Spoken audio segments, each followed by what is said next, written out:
tonight. On First at 9 this Monday, the 18th of August 2025. Mixed reception. Hartal movement in the north and east over the death in Mullaitivu receives mixed reactions. Batticaloa mayor receives backlash for forcing business closures. Postal standoff.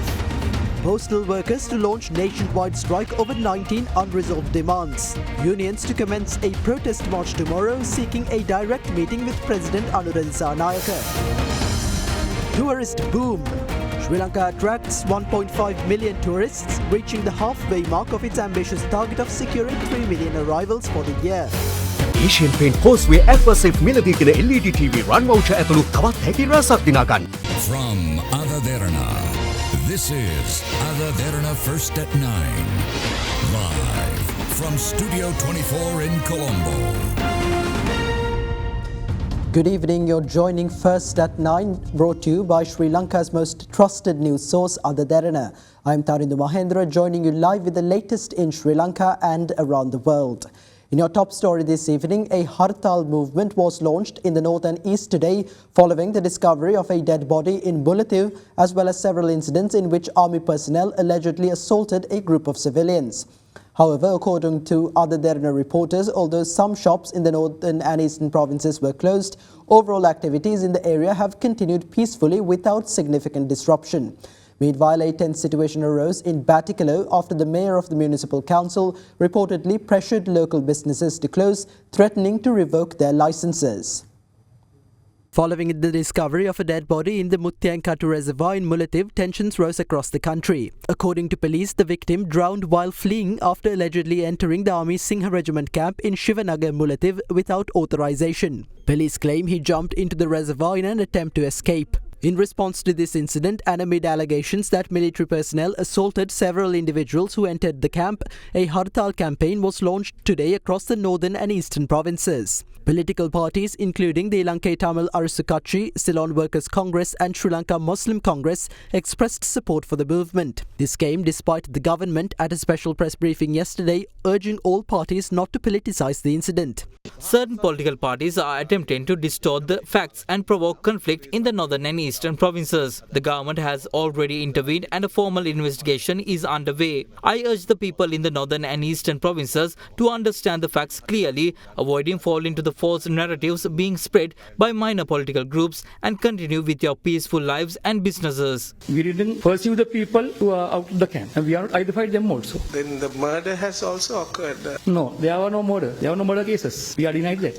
Despite the government's appeal, widespread closures were observed in Batticaloa today. Shops, private businesses and institutions remained shut in areas such as Chengaladi, Aryampati, Valachenai and Kokkatticholai. Reports emerged that the mayor of the Batticaloa Municipal Council had pressured businesses to close, allegedly threatening license cancellations, an action that has drawn public criticism. Meanwhile, in Jaffna, the Hartal had a limited impact with many shops remaining open.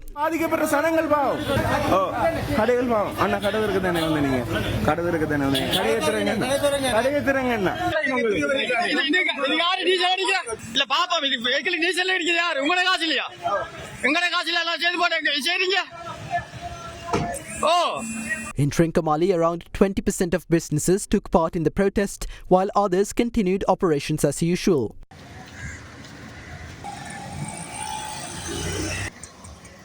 Despite the mixed response, the Tamil National Alliance's General Secretary M.A. Sumandiran claimed at a press conference that the Hartal was successful. Several other parties also commented on the Hartal. The public must understand that all these powers are coming together to fulfill the needs of the diaspora. We strongly condemn this. The government allowing such acts to take place and being intimidated by them sets a dangerous precedent. That is a blatant lie. All these politicians, including Gajendra Kumar Ponnambalam and Sumandiran, agitated the people by saying, how can Tamil people be killed like this? Sumandiran, however, played a double game by announcing that the Hartal would be observed throughout the day. This is not a genuine protest or Hartal by the Tamil people. I urge former MP Sumandiran not to engage in actions that could create resentment among the Sinhalese community. These separatists are attempting to use this situation to revive their long-standing dream of removing the military presence from the northern province. As our government shows weakness, these separatist elements have become emboldened, even going so far as to attack military personnel. හමුදා කඳවුරටත් ගල් ගහන්න පටන් ගන්නවා. රුපියල් 8,900ක මාසික වාරිකයකට brand new TVS XL100 යතුරු පැදියක් ගන්න. The postal strike, which commenced yesterday over 19 unresolved demands, continued across the island today, causing widespread disruption. The protesting postal workers announced their decision to direct the matter to the President tomorrow, citing the lack of satisfactory response from postal authorities regarding their demands. The Postal and Telecommunications Officers Union, together with the United Postal Trade Unions Front, initiated a strike at 4 p.m. yesterday at the Central Mail Exchange, Colombo, over 19 unresolved demands, including issues related to overtime compensation and the use of fingerprint scanners to record employee arrival and departure times. This strike action comes amidst a broader administrative decision to cancel all approved leave for Postal Department employees. Following the initial walkout, the trade unions escalated the strike to a nationwide level from midnight yesterday. Subsequently, all post offices across the country remained closed this morning, leaving the public stranded and inconvenienced at post offices. And what time is open? However, the Sri Lanka Postal Services Association, affirming their support for the government, did not participate in the strike action. This strike action is unfair as this government allowed overtime pay to be added to the salary increase in 2027. That move must be appreciated. All the 3,410 sub-post offices across the island will remain operational. Members of the striking unions disclosed that as a result of the strike, nearly 1 million letters and parcels remain undelivered and are currently stuck within the postal system. Over 18,000 postal workers are participating in this strike action. As a result, all operations within post offices have been disrupted. මේ ඔබතුමාලා මේ ක්‍රියාත්මක කරන්නේ මේ කඩකප්පල්කාරී ක්‍රියාවක් කියලා මේ සඳහන් වෙනවා. මේ අවස්ථාවේදී තැපැල් දෙපාර්තමේන්තුවේ වෙන පාඩුව කවුද මේකේ වගකීම ගන්නේ?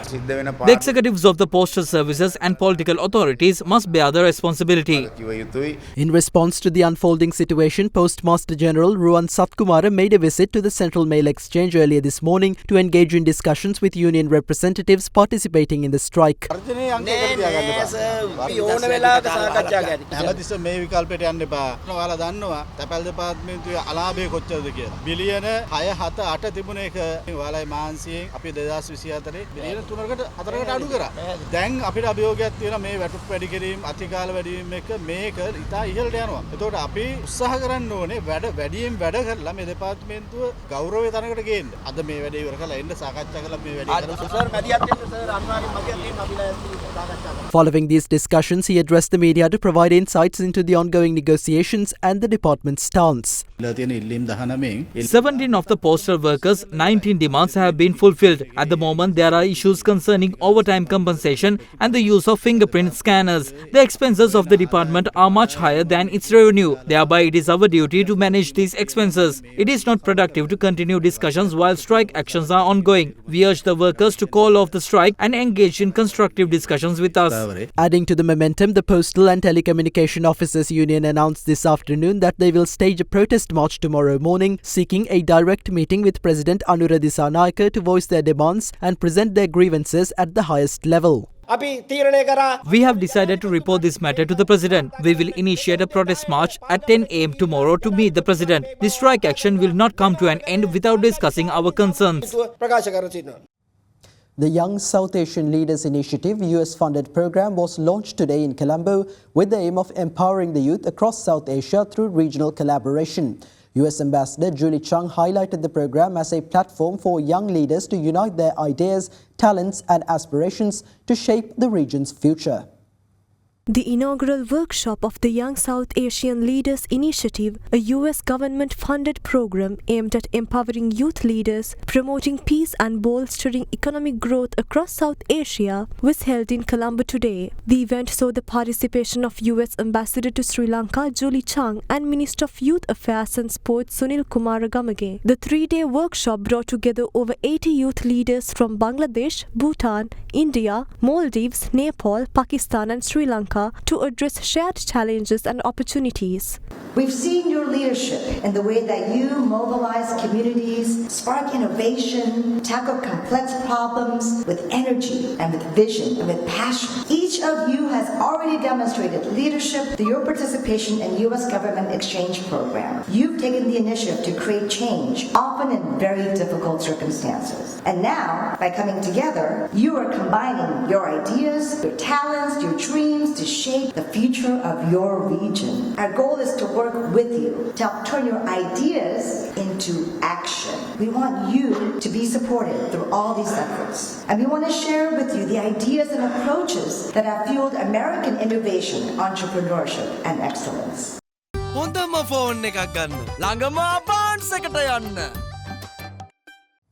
Country Director of the United Nations World Food Programme in Sri Lanka, Philip Ward, reveals that food insecurity in Sri Lanka has decreased from 24 to 16%. The matter was taken up for discussion when Philip Ward, the new representative of the World Food Programme in Sri Lanka, formally presented his letter of credentials to Foreign Minister Vijay Herath.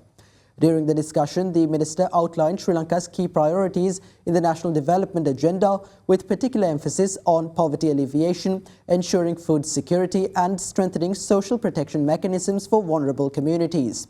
The minister also noted that the government hopes to continue working with the World Food Programme to advance sustainable development and improve the well-being of the country's people. Accordingly, Philip Ward confirmed that the World Food Programme looks forward to continuing to support the government of Sri Lanka by initiating WFP projects in line with Sri Lanka's national priorities. Members of the Sri Lanka Podujana Peramuna from the Anuradhapura district visited former President Mahinda Rajapaksa's residence in Vijayarama, Colombo today to inquire about his well-being. Meanwhile, the political arena saw discussions on the no-confidence motion against Deputy Minister of Defence Aruna Jayasekara.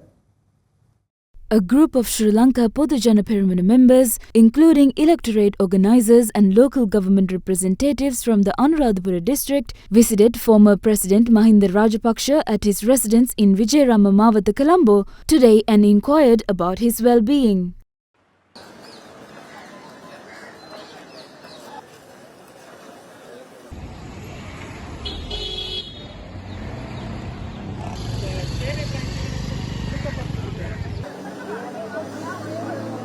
They were welcomed by the party's Anuradhapura district leader Janaka Tissa Kutiyarachchi. Later, the visiting SLPP members engaged in a discussion with the former president.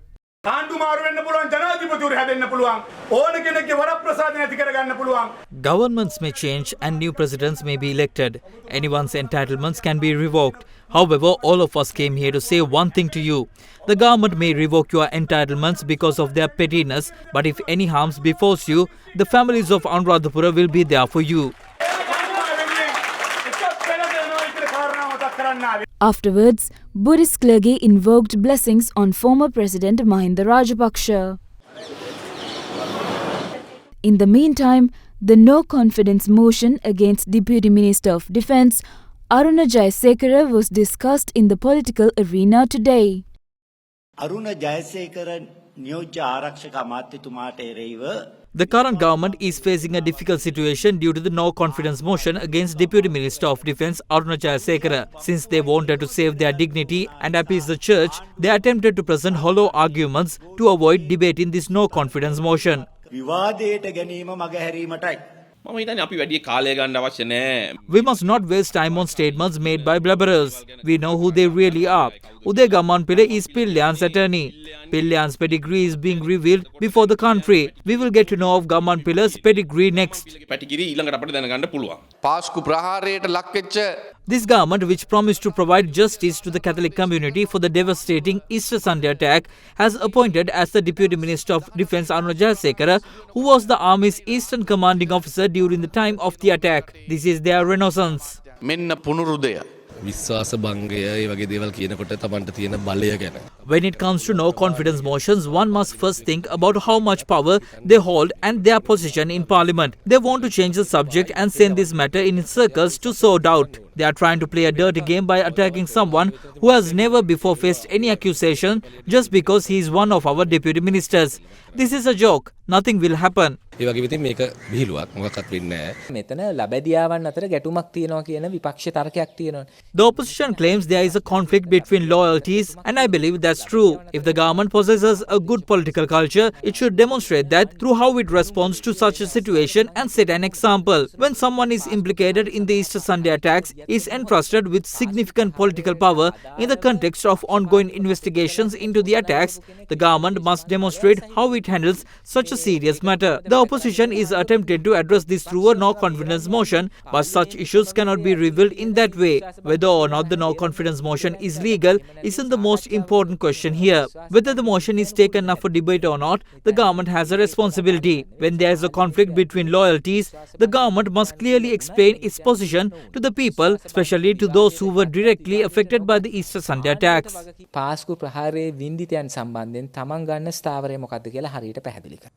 Chairman of Milko Private Limited, Hemajiva Gotabe, stated that the construction of the new Milko dairy factory in Badalgama, which was stalled for 3 years, is expected to be completed and operational by the end of next year. He made this remark while speaking to the media following a tour of inspection at the factory premises yesterday.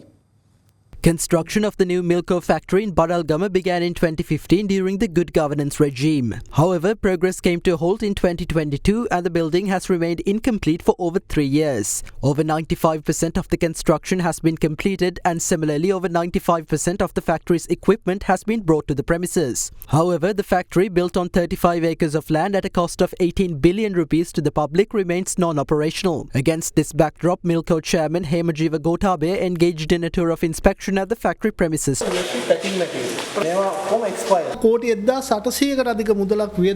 Over 18 billion rupees have been spent on this facility. However, not a single drop of milk has been processed here and the entire area has become a massive waste. We have taken out a loan, built this facility and then abandoned it. Yet we have already paid approximately 30 million euros of that loan funded by taxpayers' money. When a project is delayed, contractors demand late fees. Shockingly, the late fees they are asking for exceed the amount required to build this facility. The President gave us a vague assurance that the necessary funds would be allocated in the next budget to complete this project. We are committed to bringing this facility to an operational level by the end of next year.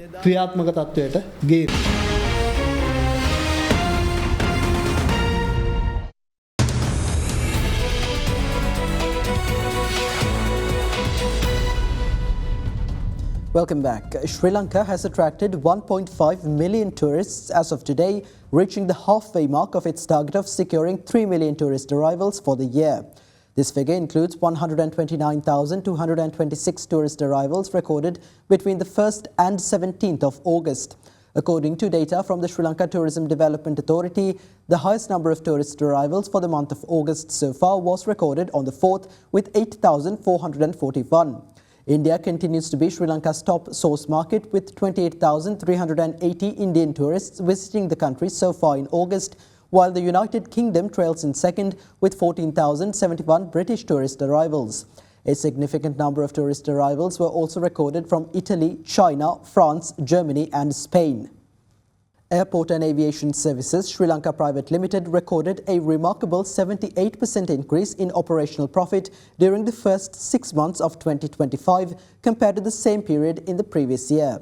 According to the Minister of Transport, Highways, Ports and Civil Aviation, the company reported an operational profit of 16,133 million for the first half of 2025, up from 9,049 million in the corresponding period of 2024. During this period, a total of 32,423 flights were handled, reflecting steady growth in aviation activity. Within the upcoming tourist season on the horizon, the ministry stated that the Airport and Aviation Authority anticipates a further increase in flight operations and overall performance in the months ahead. In a stock update, the Colombo Bourse closed in the green today as a result of price gains in counters such as Commercial Bank, Carson Cumberbatch and Melster Corp. The benchmark all-share price index climbed 1.25% to settle at 20,470.52 points. The more liquid S&P Sri Lanka 20 increased by 1.74% to end at 5,997.46 points. Market turnover crossed 7.7 billion rupees. Foreign participation in market activity remained at subdued levels, with foreigners closing as net sellers, offloading shares worth 101 million rupees. Analyst at Capital Alliance, Rashan Samarakon joins us now with a few thoughts to round off our Markets in View segment for the week.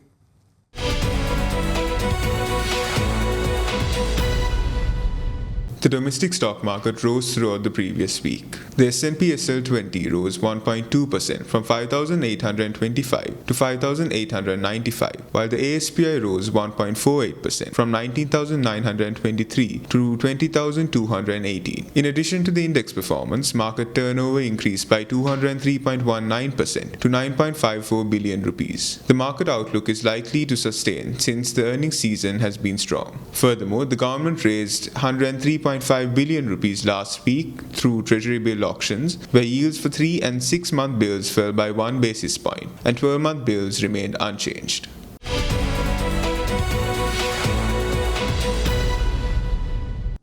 And with that, let's take a look at the day's foreign exchange rates.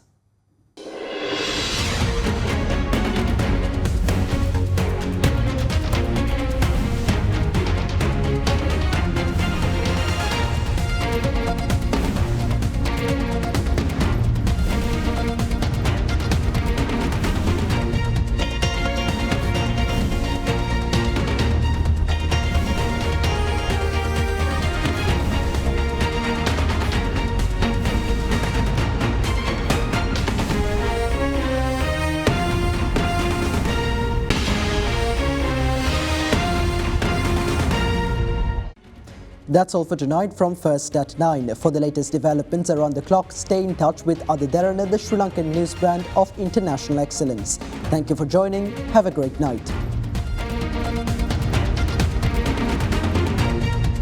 For news and information you can trust 24 hours a day, visit adaderana.lk.